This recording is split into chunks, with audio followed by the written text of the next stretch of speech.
오늘 말씀은 룻기 2장 1절부터 13절까지 말씀 우리 함께 보겠습니다. 나오미의 남편 엘리멜렉의 친족으로 유력한 자가 있으니 그의 이름은 보아스라. 모압 여인 룻이 나오미에게 이르되 원하건대 내가 밭으로 가서 내가 누구에게 은혜를 입으면 그를 따라서 이삭을 줍겠나이다 하니 나오미가 그에게 이르되 내 따라 갈지어다 하매 룻이 가서 베는 자를 따라 밭에서 이삭을 줍는데 우연히 엘리멜렉의 친족 보아스에게 속한 밭에 이르렀더라. 마침 보아스가 베들레헴에서부터 와서 베는 자들에게 이르되 여호와께서 너희와 함께 하시기를 원하노라 하니 그들이 대답하되 여호와께서 당신에게 복 주시기를 원하나이다 하니라. 보아스가 베는 자들을 거느린 사환에게 이르되 이는 누구의 손이냐 하니 베는 자를 거느린 사환이 대답하여 이르되 이는 나오미와 함께 모압 지방에서 돌아온 모압 소녀인데 그의 말이 나로 베는 자를 따라 단 사이에서 이삭을 줍게 하소서 하였고 아침부터 와서는 잠시 집에서 쉰 외에 지금까지 계속하는 중이니이다. 보아스가 룻에게 이르되 내 따라 들으라. 이삭을 주우러 다른 밭으로 가지 말며 여기서 떠나지 말고 나의 소녀들과 함께 있으라. 그들이 베는 밭을 보고 그들을 따르라. 내가 그 소년들에게 명령하여 너를 건드리지 말라 하였느니라. 목이 마르거든 그릇에 가서 소년들이 길어온 것을 마실지니라 하는지라. 룻이 엎드려 얼굴을 땅에 대고 절하며 그에게 이르되 나는 이방 여인이거늘 당신이 어찌하여 내게 은혜를 베푸시며 나를 돌보시나이까 하니 보아스가 그에게 대답하여 이르되 내 남편이 죽은 후로 내가 시어머니에게 행한 모든 것과 내 부모와 고국을 떠나기 전에 알지 못하던 백성에게로 온 일이 내게 분명히 알려졌느니라. 여호와께서 내게 행한 일에 보답하시기를 원하며 이스라엘의 하나님 여호와께서 그의 날개 아래에 보호를 받으러 온 내게 온전한 상 주시기를 원하노라 하는지라. 룻이 이르되 내 주여 내가 당신께 은혜 입기를 원하나이다. 나는 당신의 하녀 중에 하나와도 같지 못하오나 당신이 이 하녀를 위로하시고 마음을 기쁘게 하는 말씀을 하셨나이다 하니라. 아멘. 코로나 이후에 청년들의 취업률이 전국적으로 다 하락을 했어요. 특히 지방에는 공무원 시험 외에는 달리 방법이 없다 하는 말이 나올 정도로 고용 환경이 극히 악화되었습니다. 특히 강주 전남의 청년 고용 실태는 더욱 어려운데요. 보도에 따르면 강주 전남의 청년 고용률은 전국 평균보다 낮은 수준에 머물러 있습니다. 코로나 이후에 다른 지역이 서서히 회복하는 모습을 보이는 동안에 강주권은 상대적으로 더 낮은 이 정체 상태를 벗어나지 못하고 있습니다. 강주시 의회 자료에 따르면 지난해 청년 고용률은 38.9%로 전국 최하위 수준이었습니다. 또한 통계청 조사에 따르면 지난 20년간 강주 지역 청년층의 수도권으로 순 유출 인원은 10만 6천 명에 달하였습니다. 이것은 단순한 통계가 아니라 고향을 떠나야지만이 생계를 이어갈 수 있는 현실이다. 다시 말하면 흉년과 같은 청년 취업 실태를 보여주고 있는 한 단면이죠. 이러한 현실 속에서 우리는 지역 소멸의 위기감을 느끼지 않을 수 없죠. 오늘날 청년들은 이처럼 현실의 흉년 속에서 고향을 떠나가고 있습니다. 그러나 하나님은 룻처럼 은혜를 구하는 믿음으로 자리를 지키는 사람을 통해서 역사를 이루어 가세요. 청년 목장의 한 청년이 이런 간증을 합니다. 이 청년은 몇 년 동안 끊임없이 취업을 준비하고 정말 수백 통의 이력서를 제출했지만 번번이 면접에서 떨어졌습니다. 점점 자신감은 사라지고 마음은 낙심으로 가득했죠. 그런데 어느 날 새벽 예배의 말씀에서 들었던 말씀이 자신의 마음을 확 잡는 거예요. 잠언 16장 3절 말씀인데요. 너의 행사를 여호와께 맡기라. 그리하면 내가 경영하는 것이 이루어지리라. 이 청년은 그날 이후로 좋은 회사에 취업하게 해주세요. 사람들에게 인정받게 해주세요. 내가 계획한 일들이 이루어지게 해주세요.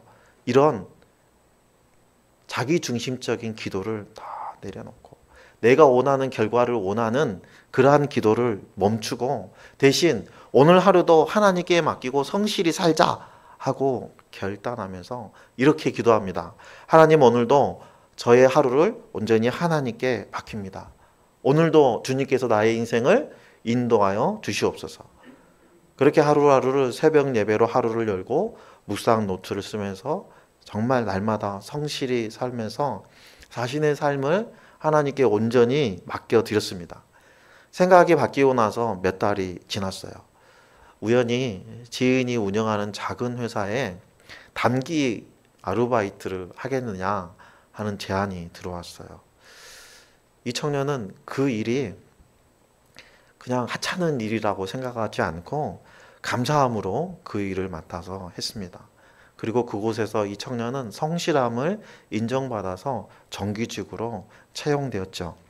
이후 청년은 교회에서 간증하면서 이렇게 고백합니다. 하나님께 제 인생을 맡겼더니 우연처럼 보였던 모든 일이 하나님의 인도였다는 것을 알게 되었습니다.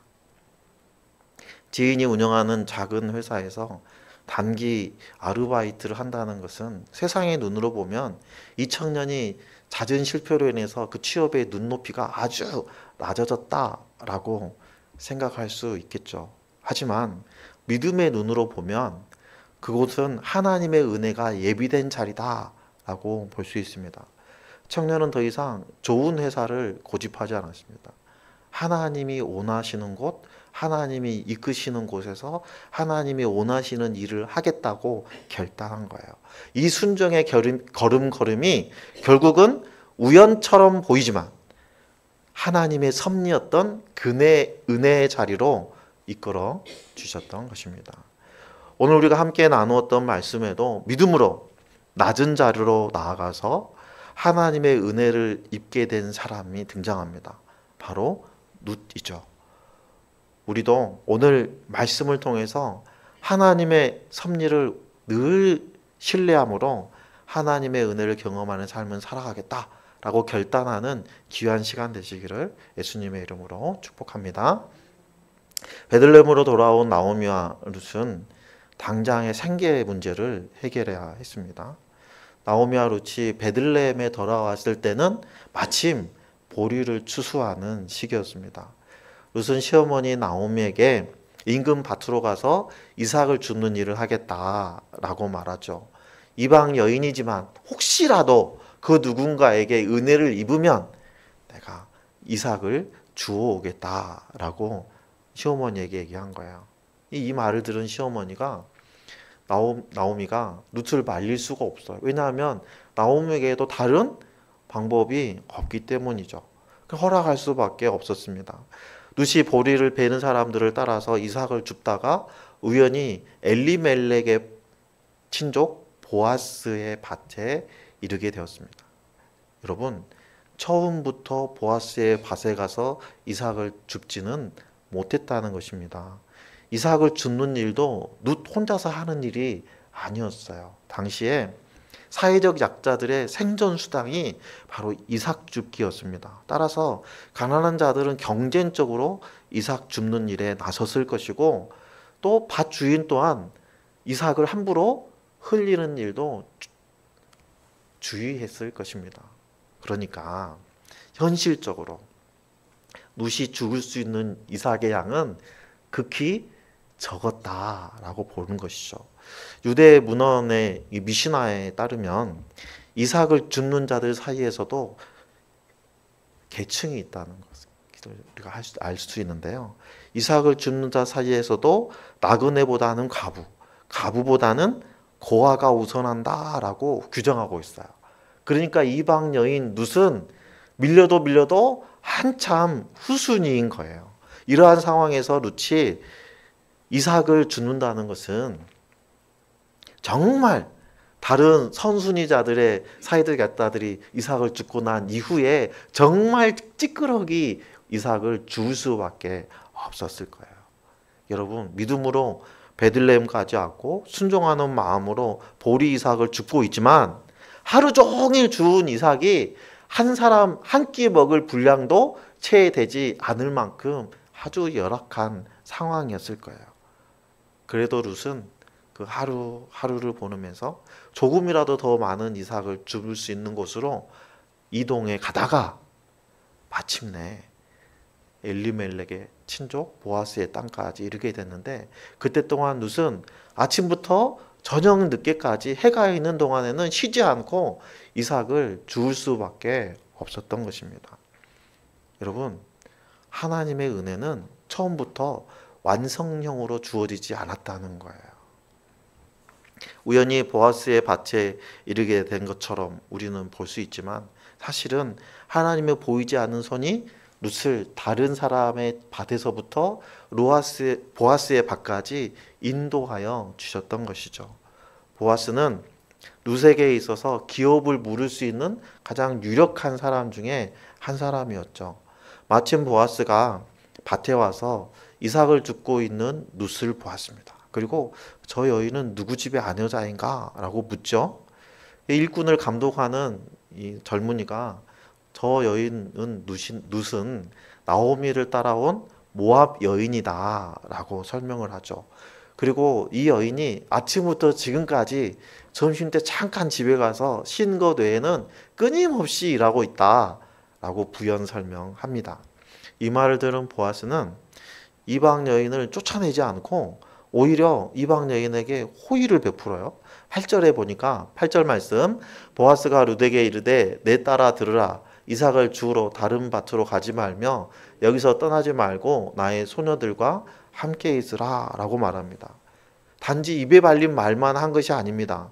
젊은 남자 일꾼들에게 룻을 건드리지 말라고 경고했고요.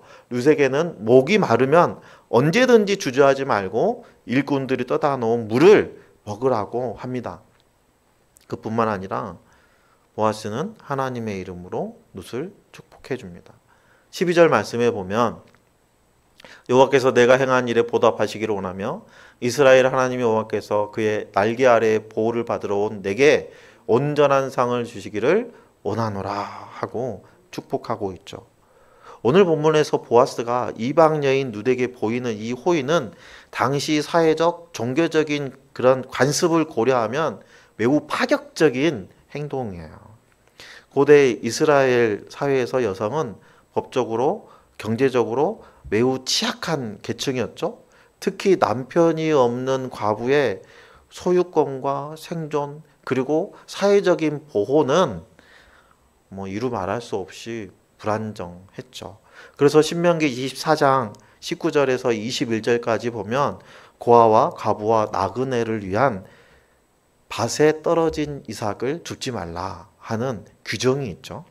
그 중에 신명기 24장 19절 말씀을 보면 내가 밭에서 곡식을 벨 때 그 한 뭇을 밭에 잊어버렸거든 다시 가져오지 말고 나그네와 고아와 과부를 위하여 남겨두라. 그리하면 내 하나님 여호와께서 내 손으로 하는 모든 일에 복을 내리시리라 하고 말씀하시죠.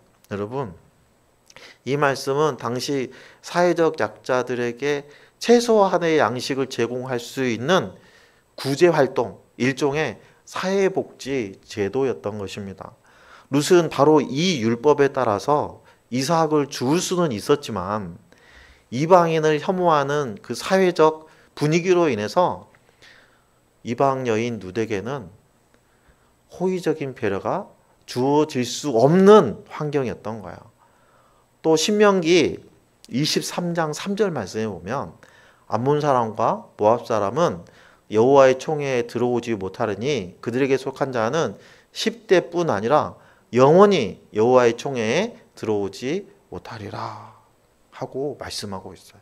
이 율법에 따르면 룻은 여호와의 총회에 들어올 수 있는 자격이 없는 사람입니다.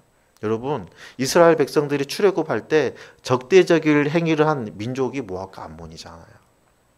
그래서 당시 이스라엘 남성들은 암몬이나 모압 여인과 대화를 한다거나 식사를 함께 한다거나 이런 일은 상상도 할 수 없는 일이에요. 왜냐하면 이건 지극히 부정한 일로 여겼기 때문입니다. 따라서 보아스의 이런 행동은 파격에 파격을 더한 행동이라고 할 수 있죠. 그런데 여러분, 더 놀라운 것은 보아스는 룻을 내 딸아 하고 부릅니다. 사회적인 신분이 높은 유대 남자가 이방인 여인을, 그것도 모함 여인을 내 가족처럼 부르고 있는 거예요. 그리고 룻에게 다른 밭으로 가지 말고 이 밭에 머물라고 합니다. 왜냐하면 여러 밭으로 돌아다니다 보면 위험하고 불명예스러운 일이 혹시라도 발생할 수 있기 때문이죠.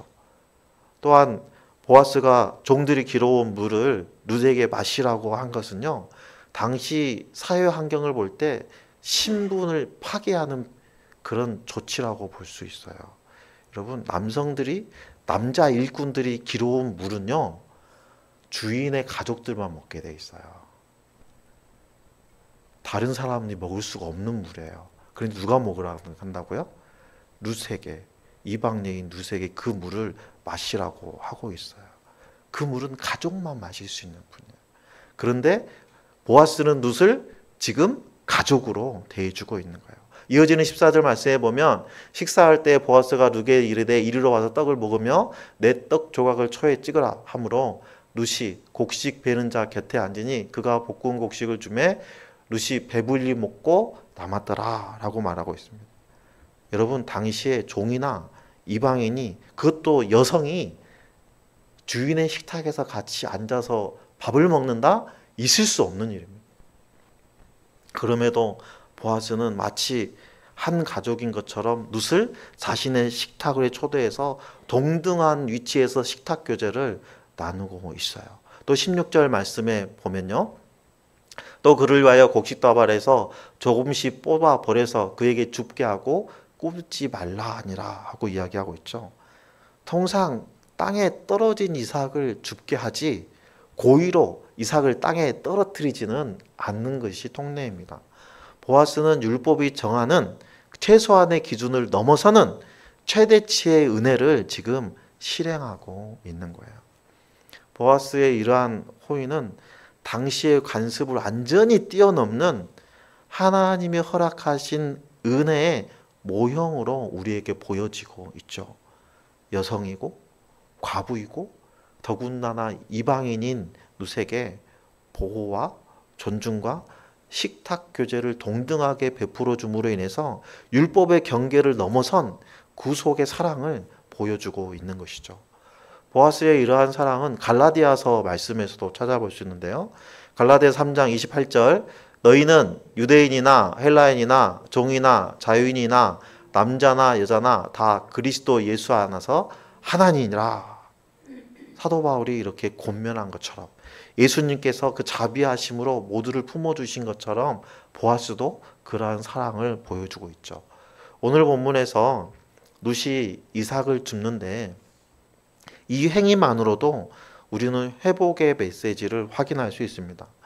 당시 보리의 가격은 밀의 절반 정도의 수준이었어요. 무슨 얘기냐면 보리는 서민들의 주식이었다는 겁니다. 따라서 오병이어의 한 아이가 보리빵을 드린 것도 가난한 시민의 음식이었기 때문에 가능한 거였고요. 또 보리 추수가 시작되었다는 것은 서민들에게 흉년이 끝나고 첫 결실을 거두는 시기가 도래했다라는 희망의 메시지이기도 하죠. 다시 말하면 흉년의 시기가 끝나가고 회복이 시작되었다라는 것을 의미하는 것입니다. 그리고 보리 추수가 시작되는 시기는 지금으로 우리로 따지면 3월달, 4월달에 해당하는 시기로 6월절과 근접한 시간이에요. 그리고 보리 추수의 첫 이삭을 드리는 초실절, 그리고 밀을 수확하는 5, 6월달에 해당하는 오순절로 이어지죠. 2장 23절 말씀해 보니까 이에 룻이 보아스 소녀들에게 가까이 있어서 보리 추수와 밀 추수를 마치기까지 이삭을 주며 그의 어머니와 함께 거주하니라 이렇게 말씀하십니다. 룻은 약 3개월 동안 모압에서 베들레헴에 와서 보리 추수가 시작할 때부터 밀 추수가 끝날 때까지 약 3개월 동안 열심히 날마다 하루도 빠짐없이 이삭을 주었던 거예요. 룻은 날마다 보아스의 밭에서 땀을 흘리며 이삭을 주어야지만이 살 수 있었어요. 그러나 룻은 날마다 믿음으로 그 일상을 이어갔습니다. 여러분, 이삭을 줍는 일이 뭐 얼마나 대단한 일입니까? 너무나 하찮은 일이잖아요. 하지만 하나님께서는 그 하찮은 일상, 그 평범한 일상 속에 역사하시는 거예요. 오늘 말씀을 통해서 우리는 몇 가지 교훈을 확인할 수 있습니다. 첫 번째는 겸손하게 은혜를 은혜로 아는 것이 중요하다는 것입니다. 하나님께서는 룻의 믿음에 대해서 즉각적인 보상을 주지 않으셨어요. 룻은 보아스의 배려로 날마다 양식을 위해서 수고해야 했어요. 여러분, 사람들은 호의가 계속되면 권리인 줄 아잖아요. 하지만 룻은 그렇지 않았다는 거예요. 자신이 이러한 호의를 받을 자격이 없는 이방인이라는 것을 너무나 잘 알고 있었기 때문에 보아스의 배려가 너무나 큰 은혜로 다가온 거예요. 오늘 본문 10절 말씀에 보면 이렇게 얘기하죠. 룻이 엎드려 얼굴을 땅에 대고 절하며 그에게 이르되 나는 이방 여인이거늘 당신이 어찌하여 내게 은혜를 베푸시며 나를 돌보시나이까. 이렇게 이야기하고 있어요. 보아스의 배려를 당연한 것으로 여기지 않고 은혜로 받아들이고 있는 모습을 우리가 확인할 수 있죠. 결과적으로 하나님께서는 즉각적인 보상이 아니라 지속적인 순종을 통해서 맺어지는 열매를 주신 거예요. 갈라디아서 6장 9절 말씀 같이 읽습니다. 우리가 선을 행하되 낙심하지 말지니 포기하지 아니하면 때가 이름에 거두리라. 아멘. 룻에게 있어서 이삭을 줍는 이 3개월의 시간이 끝나가는 때, 그때가 하나님이 예비하신 때가 되는 거예요. 이삭을 줍는 그 3개월의 시간이 믿음을 단련시키는 믿음의 시간이 되었던 거예요. 오늘 말씀에서 우리가 얻을 수 있는 두 번째 교훈은 은혜의 자리를 끝까지 지켜야 한다는 것입니다. 룻은 보아스의 말대로 다른 밭으로 일절 나가지 않았어요. 룻은 하나님께서 인도하여 주신 그 은혜의 자리, 다시 말하면 보아스의 밭에 계속 머물러 있었습니다. 보아스의 밭이 얼마나 큰지는 성경 말씀을 통해서 우리가 확인할 수는 없어요.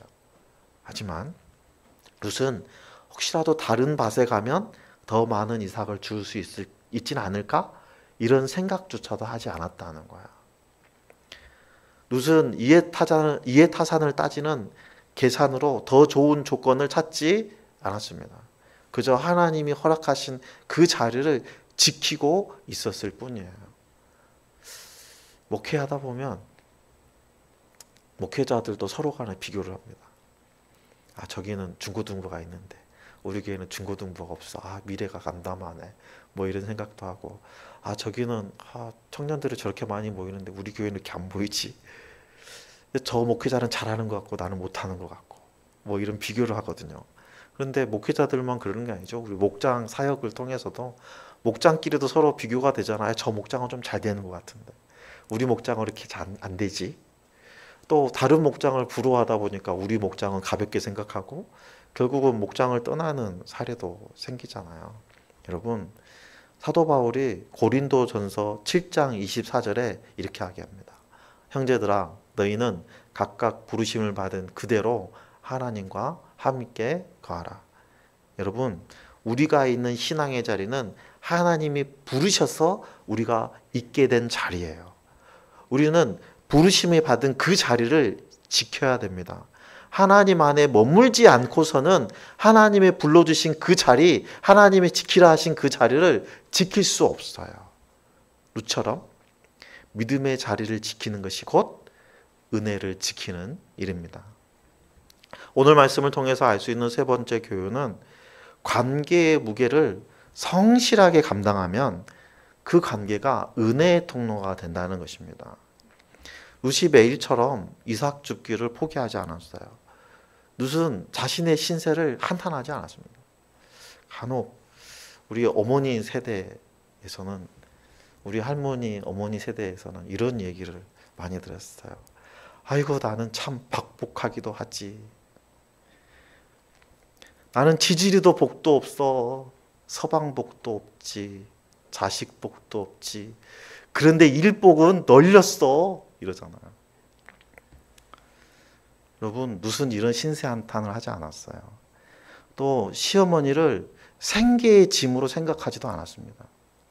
오히려 시어머니를 부양하기 위해서 최선의 노력을 다했습니다. 룻이 헌신적인 삶을 이어갈 수 있었던 것은 시어머니 나오미를 향한 사랑 때문이었어요. 1장 17절 말씀을 우리 함께 보면 어머니께서 죽으시는 곳에서 나도 죽어 거기 묻힐 것이라. 만일 내가 죽는 일 외에 어머니를 떠나면 여호와께서 내게 벌을 내리시고 더 내리시기를 원하나이다 라고 자신의 마음, 자신의 시어머니를 향한 그 사랑의 마음을 고백했죠. 오늘 본문에서 룻이 용기를 내서 이삭을 줍게 된 것도 시어머니 나오미 때문입니다. 그런데 여러분, 룻이 이후에 보아스와 관계를 맺을 수 있도록 결정적인 역할을 한 사람이 나오미입니다. 만약에 모압 출신 여인인 룻이 혼자서 베들레헴에 왔다면 보아스를 만남으로 해서 누리게 되는 그 하나님의 은혜를 누릴 수 있었을까요? 그러지는 못했을 것입니다. 따라서 룻에게 있어서 나오미의 존재는 단순한 짐이 아니고 룻이 단순한 이방인이 아니라 가문의 일부로 인정받을 수 있게 한 관계적인 통로라고 얘기할 수 있죠. 당시 사회적인 통념은 젊은 과부는 새로운 남편을 찾아서 제가하는 것이 일반적이었습니다. 그러나 룻은 이방 여인임에도 불구하고 노년의 시어머니를 힘써 부양하고 있습니다. 이 선택은 사회적, 경제적으로 보면 매우 비합리적인 선택이에요. 시어머니 나오미는 누가 봐도 룻에게 있어서 생계의 짐이 되는 존재입니다. 그러나 결과적으로 보면 룻은 시어머니 나오미를 극진히 부양하면서 생계의 짐으로 여긴 것이 아니라 은혜의 통로를 붙든 사람이 되었다는 것입니다. 룻은 성실하게 부양의 자리, 믿음의 자리, 그리고 헌신의 자리를 지켰습니다. 우리도 마찬가지죠. 말씀의 자리, 기도의 자리, 공동체의 자리를, 예배자의 자리를 지키면서 공동체의 관계 속에서 묵묵히 이삭을 줍는 것처럼 하루를 지켜나가야 하는 것입니다. 이러한 일상들은 하나님께서 연약한 우리들을 통해서 이루어내실 그 역사, 새의 일을 준비하는 시간이 되는 거예요.